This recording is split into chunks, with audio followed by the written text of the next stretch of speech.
Oh wow. Well, hold on. Let me see. You need that what? Wow. Okay. Yo, so I'm about to do a whole bunch of work on my car. Are you gonna help me? I could. If you wanted my help. That's a no. All right, guys. Well, it looks like I'm on my own with this one. But today we have some exciting news. We got some really fun things coming up for this. And what's coming for this is right in this area right here. I'm gonna need you to do me a favor though, and don't pay attention to this side, only focus on this side. This is what we're focusing on today. We are doing a full rebuild of the transmission. When I bought the car, it had the stock transmission in it. I did the 6-speed swap on it, and it's been holding up really well until now. I've already broken the transmission once, so this is the second time rebuilding the transmission, but we're doing it a little bit more intensive this time, because what we're doing really this time is we're replacing the synchros with the carbon liner synchros. So we got the synchros, we got the rings, we have 2 new sleeves, new throwout bearing, new gaskets, and all new bearings for the whole entire transmission. When I did the transmission the last time, I only replaced one or I think two bearings, and that was it. We're also upgrading the battery location. We're actually relocating it underneath the bumper because we're going to need to make some room here. And the reason why we need to make some room here is for these things. But we are going to be focusing on this today. So today's plan is to get the engine out with the transmission, take off the transmission, and start breaking it apart and getting it rebuilt. So let's get started.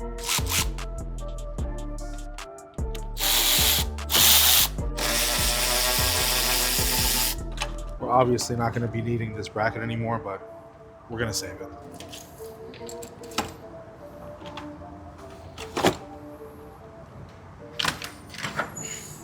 We're obviously not going to need this anymore either, but also we're going to save it because you never know. You might need it. So we got some 12s here.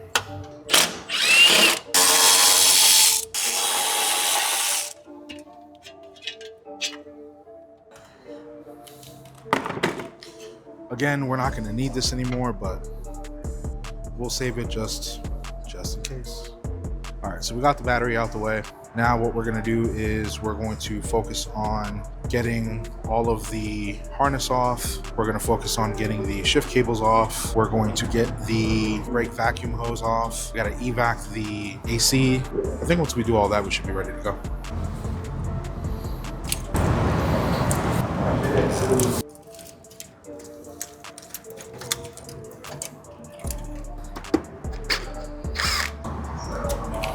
We're obviously not going to need this once we have the turbo, but we're going to be holding on to it for now because turbo is kind of at a undetermined ETA right now. So, yeah.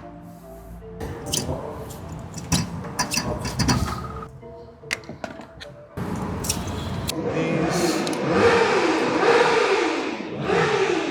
every day. Every day with these guys.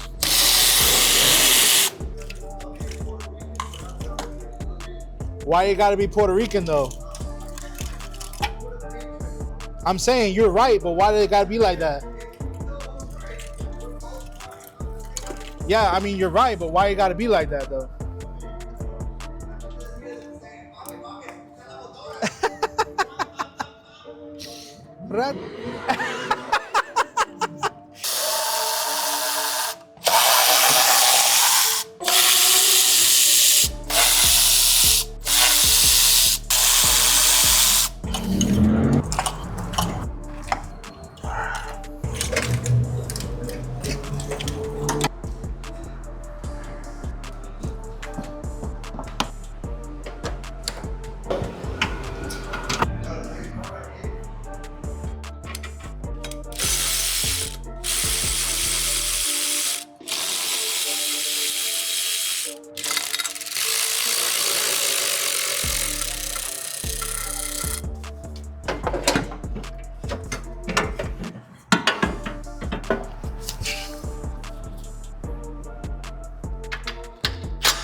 Well, guys, there she is in all her glory, ready to get taken apart. Let me see if I can show you what I was talking about earlier. So before, in this timing area right here, it was seeping. And also, I don't know if you can see it, but there's dirt down there too from the oil seeping off the pan and off this timing cover, a little bit off the VTEC solenoid too. So we're gonna get all that fixed. And then we're also going to remove this guy, open it up, and start putting a bunch of parts in it. Okay, so we're switching up the plan a little bit.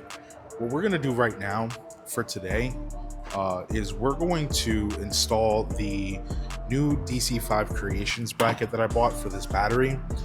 Because I'm gonna be going turbo soon, I'm gonna have to relocate the battery right in this area, so that way we get the battery out of the front, I have more room for the turbo, and the battery is gonna be mounted right here.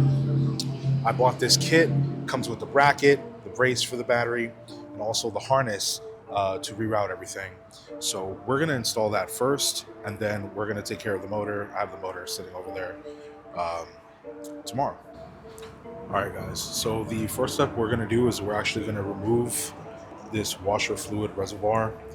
I was kind of hoping I didn't have to remove it, but unfortunately I have to, because the harness that came with the kit, I was thinking about putting the battery on the other side, but unfortunately the harness is specifically routed for this to be on this side. So I think what I'm going to try to do is I'm going to template the positions of these bolts, remove this, install the bracket for the battery, and then I'm going to try to stretch out these harness cables, not stretch them out, but obviously splice them or depin them, and then route them to the other side so I can mount this on this side right here, this area. Maybe drill the holes for the mounting points, install the reservoir here, and then we can route the harness to this side and route the tubes for the water that go to the nozzles on this side. So we're gonna give that a shot. If it doesn't work, it doesn't work, but at least we tried. For right now, we're gonna work on getting this removed and get it ready to install the mounting bracket. Yeah.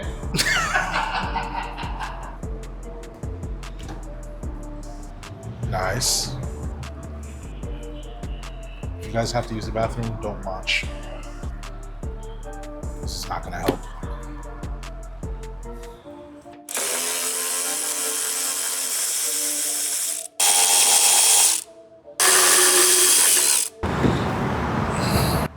Cool.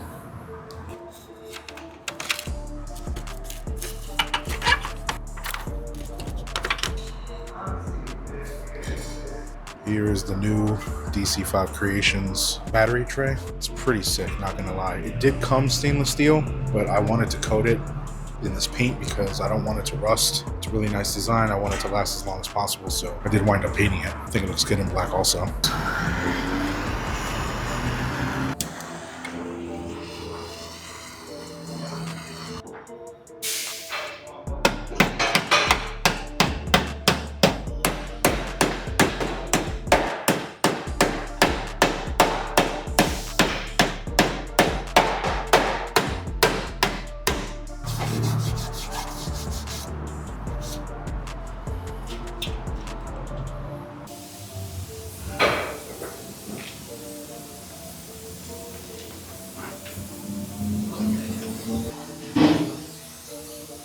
Alright, well, minus the connectors. That fit pretty well. Sturdy on there too. I have it bolted down now, but once I put the bumper on, if I gotta slide it forward or backwards, I'll be able to do so. But for now, it's good. We're gonna go ahead and remove this negative cable from here.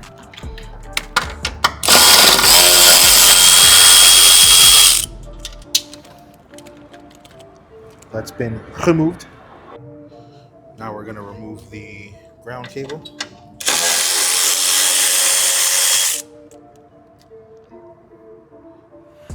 Done.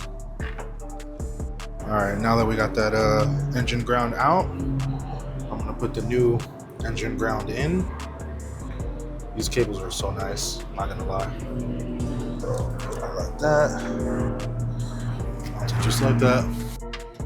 Put this down.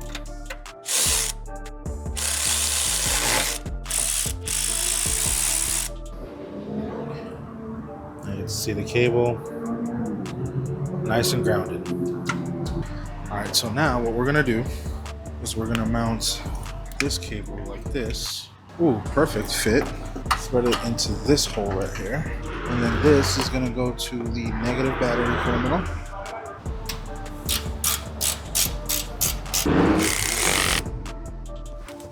That's done.